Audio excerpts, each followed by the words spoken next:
I'll get started now. Okay, well, I'll just start. I have been asked by certain members if I would demonstrate writing. I'm going to do more than that. I'm going to demonstrate a little bit of writing. I'm just going to do a quick proverb. But after that, I'd like to do a little bit of more explanation for the would-be calligraphers amongst you. So we'll see how we go. I'm not working to a script because I never remember these things. And I'm only doing it actually thanks to my friend Anne. Say hello, Anne. Hello. Okay, so if she's willing and this works well, I'd like to do the other 3 scripts. So because it's Anglo-Saxon, I'm going to actually do it in what we now call English vernacular minuscules, and this is what I use for the Proverbs and what I do for a lot of the Lord prayers. And I'll explain the ruly bits after, but this is actually me just now going to do the writing. And I've got the cat moving everything around. That's lovely, thank you. That's very good. Oh, I need a dump sheet. Hang on, sorry. You always protect actually your hand from the paper. All right, here we go. And I've got a little cross there. That tells me that's where actually the writing starts. I don't want it up there because that's for the ascenders. All right, here we go.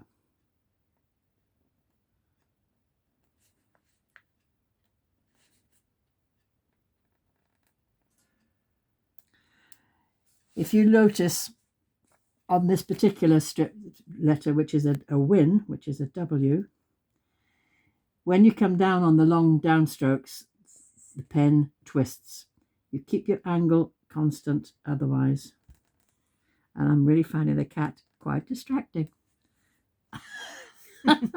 She's got her tail almost in my face. Beanie, you've got to be in the action. Yes, I know. And I'm not using iron gall ink here. I'm actually just using Quink.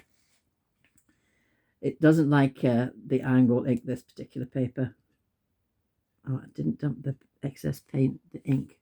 This is a dump sheet, which I should have used to get rid of the excess ink. But this is not an exercise actually in doing something proper. This is just to show you how the writing kind of goes and the flow of it all. This is called a ligature. That's an A. And that E is now going to turn into an F. And then there's an R. And an E. Actually, this was not chosen by me. This was chosen by another member called Kate. Irish spelling. I can't spell the rest of her name. Let's pronounce it. Beady. Honestly, what a distraction. That's an S, if you're not familiar with these letters. And now we've got a WA. Dump sheet.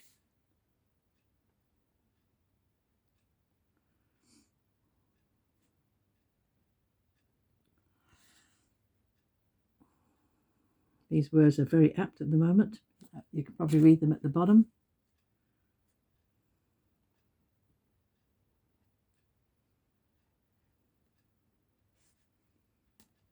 This is a TH.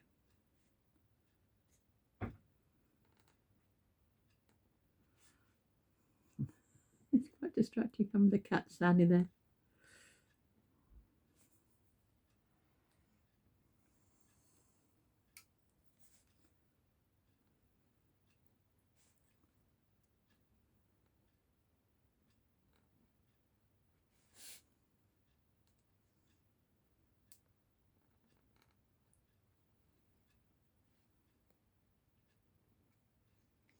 Another ligature.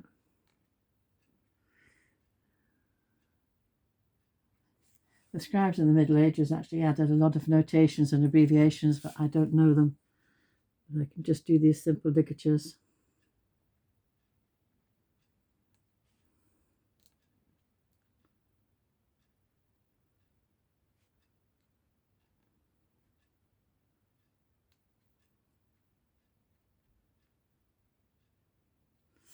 So there you are. Never become so sorrowful that you do not hope for better things. That's from the Old English Dicts of Cato. There we are. That's actually you seeing that I actually do the writing. Now we'll change to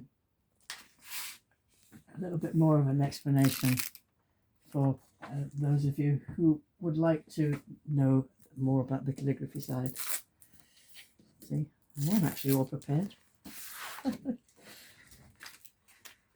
Okay, now this I've actually used a felt tip pen for. I hate using felt tip pens, but it's much easier for that size. Let me find it.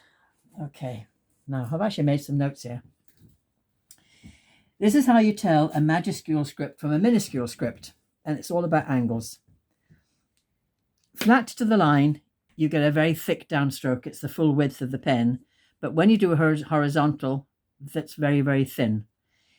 When you have a minuscule arrangement, there's a 40 to 45 degree angle on the pen, which remains constant throughout unless you manipulate it. When you do the horizontal stroke, that 45 degrees still stays, so you get a very thick stroke. So straight away you can actually see thin is majuscule, thick is minuscule. Right. As I was writing, I hope you noticed actually, I don't normally leave barbs on my quills, but when you're coming on the downstrokes, you can actually see. I'll do it here actually to show you.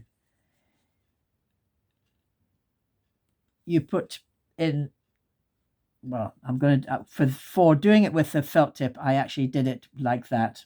When I do it actually myself, I tend to do it, never mind, let's just go back to this. You go down at 45 degrees, but watch the end. You see it twisting? That is actually how you do it. You come down and you twist so it tapers it, and then you add your bits and pieces. Right, so the things you have to remember, and these are very important. You can't just go and buy a book, get a pen, and off you go, and then wonder why it doesn't work. You have to read the rules, which is something I didn't do for ages, but there we are. We're all the same. You need to know the X height, and you do that by making a little ladder like this for however many widths of the pen it's going to take to do that particular script. In this case, I've actually chosen to do it with 6. And how you do it is you put the right corner on the line like that, and you come down until the left corner hits, and then you come back up. But then what a lot of people don't do, you've got to actually join it by going right back to where you've started from. So you put your pen right back onto that original stroke, and then you come down. And that actually then makes tidy joins. And that's the same as the thing I did here. You start here and you put it actually into the stroke like that, and you come around. Okay, and that applies to all the letters. Now, the mother letter of these things is always the O. And this is actually narrower on the minuscule. But from that O, you get a B, a C, an E, an S. So this really, if you can do the circle, the shape of the O, will help you.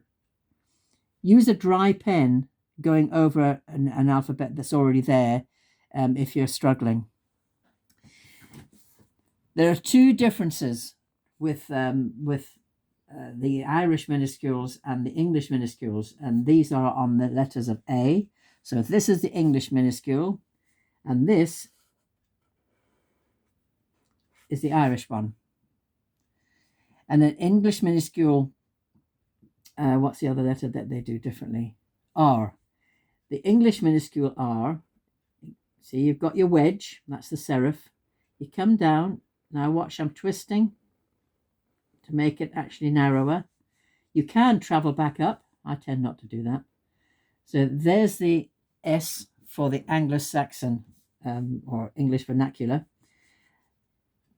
Oh no, that's not an S. I don't want an S. I want an R. Sorry, that's me not concentrating. That's the R. But for the Irish one, there are two. If you have the Annals of Ulster, they kind of go off at a funny angle like that.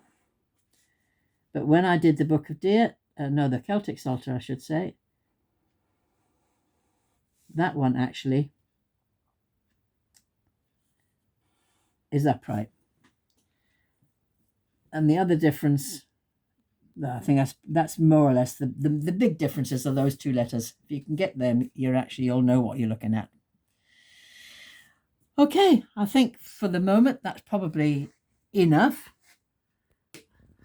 I hope you were able to follow it. I'm a bit scatty, I'm afraid. I did my best. I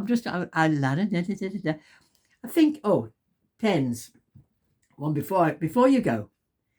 The pen in your hand will write one size and only one size. And the reason is if this pen needs 5 or 6 to actually do the shape. If you try and do it small, it's too thick and chunky.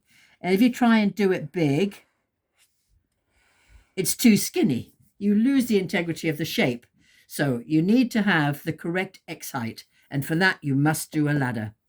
Your pen will write one size for a script only. If you need to do it bigger or smaller, change the pen. Well, I hope you enjoyed that. That was actually quite nerve-wracking, but interesting. Out of my comfort zone, totally. Have fun. Bye-bye.